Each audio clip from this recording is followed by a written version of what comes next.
I'll pivot to Dylan Beavers for a moment.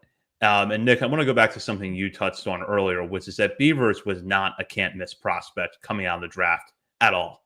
That is absolutely true. I remember John Mioli at his newsletter, which he had at the time, breaking down some of the immediate changes that the Orioles were making to Beaver swing, because that seemed to be the biggest weakness coming out of Cal. Was there's all these raw tools, but the swing isn't pretty.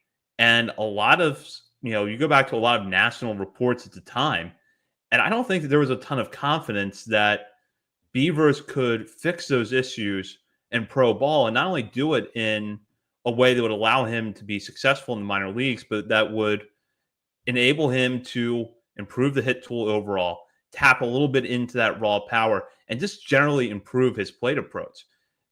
Beavers, you knew that the skill set was intriguing. You knew that the tools were interesting, but it felt like the Orioles were taking a little bit of a shot in the dark, knowing what a project he was. Yeah, I don't think it was any secret. Like, everybody knew. That's why he was picked, 33rd, 34th overall. Like, that's why he slipped, because yes, he showcased great power at Cal. He had all those loud tools you mentioned, but yeah, being able to translate that to pro ball, everyone knew was going to be a big issue. And the Orioles said they were up for the challenge. This is what I love. If he's going to come up and be able to find his role in the major leagues, like, it makes, I'm not saying there's hope for Vance Honeycutt. We're not going there. I'm just going to get ahead of that. But you look at last year's draft class that everybody was so quick to be down on. You look at this year's draft class that we're all initially so excited about. It makes me a lot more excited about a lot more hitters down lower in the farm system. If they can do what they did with Beavers, and he can be this good off the jump in the major leagues, like, that's exciting about the future and the health of this organization down lower. But yeah, I felt bad all weekend, because it's like Basayo. It's like Dylan Beavers is also knocking the cover off the ball here and playing. He belongs. I think that's clear as day from the start. He belongs in this lineup. He belongs in the major leagues. 4 hits, 3 walks in 3 games before tonight. Like, he showed down in AAA, like, a lot of things, like the chase rate and the swing and miss. So many things that he excelled at. Like, there's going to be regression. Those numbers in the major leagues are not going to look as pretty as they did in AAA, but there's such this wide gap between where he was at in AAA and just MLB average numbers in a lot of these categories, that as he settles in and even regresses a little bit, those numbers should still look pretty good.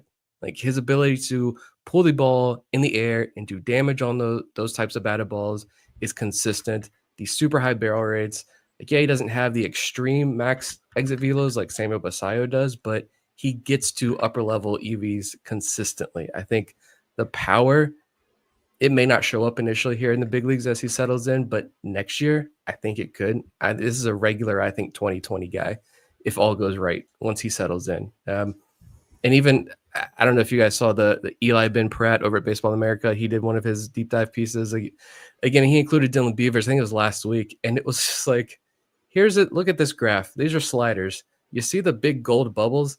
That's Dylan Beavers doing a lot of damage against sliders. That's also exactly where pitchers are trying to throw sliders to him. And he's only whiffed 1 time against a slider in the zone right here. Oh, you want to throw a changeup against Dylan Beavers? Yeah. You better not leave it in the zone, because he attacks those pitches. Leave a curveball in the zone. That's his home run money pitch.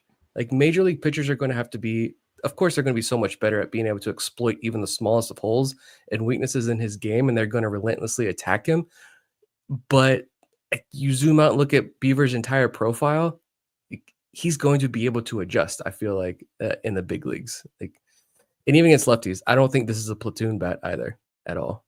Like, is he going to hit a home run off a lefty? Probably not, but he's going to hit for a really good average, move him down the lineup, but you're going to keep him in the lineup against lefties, I think. Yeah, let the record show I never wanted to trade Dylan Beavers. That was all pretend. No, yeah, it's exciting. Beavers has really clicked this year, and it seems sustainable to me. It just seems like he's really found a comfortable spot with his swing.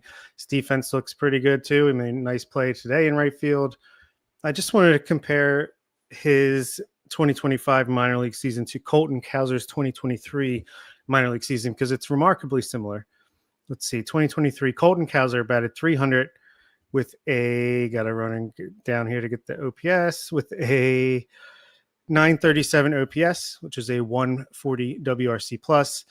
Walked 16% of the time, struck out almost 27% of the time, and had a 220 ISO. Dylan Beavers, meanwhile, he had a 304 batting average with a 935 OPS, 152 WRC plus, 16.3% walk rate, 18.2% strikeout rate, 211 ISO. So very, very similar, except Beavers has struck out much less, and he doesn't have the power that Cowser has, just plain and simple. I don't think, at least in game. Maybe he can develop that, but he does not swing and miss as much. He's going to take his walks. He's going to hit for average. He's going to hit doubles. He's going to pop 20, 25 home runs a season, and he's going to play a solid outfield as well.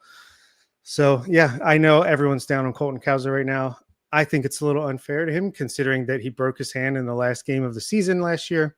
Probably did not have much evolution in his game as he's just trying to recover coming into spring training, and then he's been hurt twice this year. But I think Colton Cowser and Dylan Beavers are going to make a fantastic corner outfield, and we just gotta find that center fielder for 2026 if it's not Cowser himself, and buy some time for Bradfield over in the resurgent Vance Honeycutt. He'll always have that week a couple weeks ago.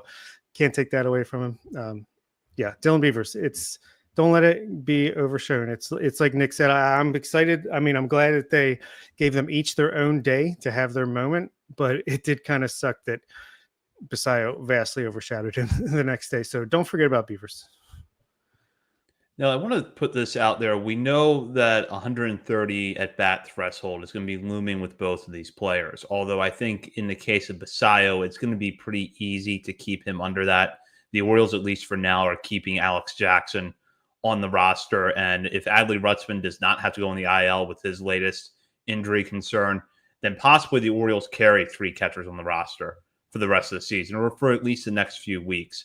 And with Basayo perhaps not catching more than a day or two a week, you can probably keep him under 130 at bats easily. But how do you think the Orioles handle Beavers? Because it is tempting in a way to decide, all right, we're going to challenge him a little bit. We're going to not use him the way that a lot of Orioles prospects have been used when they come up with where they're in a strict platoon situation because we're trying to win games. But at the same time, as I mentioned at the beginning of the show, Beavers is starting to appear on more top 100 prospect lists. And it would seem like, let's say there's a scenario where Beavers finishes 135 at bats this year. It would seem like there's 5 at bats for kind of wasted when he could have been Rookie of the Year eligible next year. So how do you think the Orioles handle his playing time going forward, knowing that he is a player that should be playing a lot, but you also want to try to keep him under that at-bat threshold, perhaps? Bring up Jed Fabian and work them both in at the same time. No, I think this organization is very clearly much higher on Dylan Beavers than the national outlets are. And so I do think, like I said, that they're going to hit that wall eventually. The adrenaline is pumping right now. Right now it's fun. You're getting their feet wet instantly, and then they're going to come home here soon and have against Houston. They got the next 4 days after the off day tomorrow. But you're going to get the series against Houston. They're going to give them their time here at home in Baltimore to get used to the crowd and say hello to the crowds, the home crowds. But then I think they're going to back off a little bit. You're going to give them a couple more days off here and there and work some more guys in, because I don't at this point. You're going to wait to bring them up. I don't think they're going to jeopardize that next year Rookie of the Year potential at this point. Otherwise, they would have brought him up, a couple of weeks before. So, yeah, exactly. I mean, Dylan Beavers is not yet qualified for that PPI for the Rookie of the Year if he does win it next year. But the new list for Pipeline came out. He wasn't on it. Baseball America, he was 83rd. And ESPN has yet to update their top 100, but they did update the personal list for the teams, and Beavers went from our 5th rated prospect to number 2. That tells me he probably will be on that top 100 and therefore be qualified. So unless he goes 0 for his next 100, he'll probably be qualified for that going into next year. Yeah, I think he's going to walk enough where he can be in a little bit more often, maybe tough lefty starters. You you leave him on the bench. Like I said, I think Basayo is a little more aggressive hitter, so I don't think they can count on the walks to keep the at bat, because it's at bats and not plate appearances that go towards it. All I know is they both better be in the lineup Saturday night when I am at the game with the fellow patrons in the suite we all rented out. So yeah, looking forward to that. And there's 2 tickets available if anyone wants to become a patron and buy one of those seats. But yeah, I think Beavers, he's going to play mostly every day, right field, left field. And, tough lefties, give him a day off. Maybe he can come in pinch hit later in games if room provides.